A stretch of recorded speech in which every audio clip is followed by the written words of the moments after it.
Let's start with the heists that were almost perfect and slowly work our way towards the ones that made some thieves multi-millionaires. Number 7. The Great Brinks Robbery. On January 17th, 1950, in Boston, Massachusetts, 11 men entered the Brinks Armored Car Depot, all wearing chauffeur caps, pea coats, rubber Halloween masks, and each carrying a .38 caliber revolver. The thieves were in and out within 20 minutes, stealing over $2.7 million in cash and valuables, a value that would be worth around $36 million today. The 5 workers on shift that day were quickly tied up and their mouths were taped shut. No one was injured and not a single piece of useful evidence was left behind. Even the escape vehicle that was used for the robbery was later found cut to pieces at the local dump.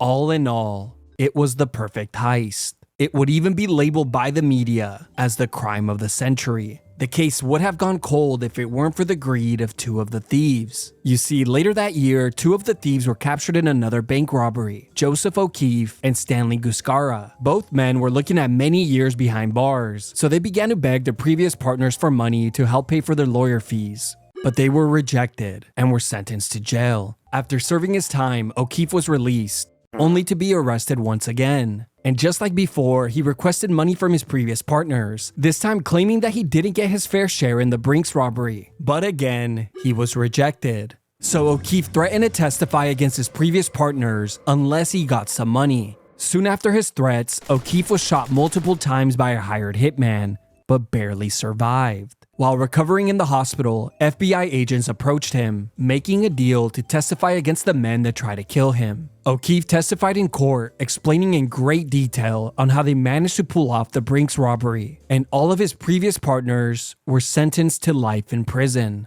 Now, the crazy part is that if this trial had taken place just 5 days later, it would have reached the statute of limitations, and all the men would have gotten away with the perfect heist.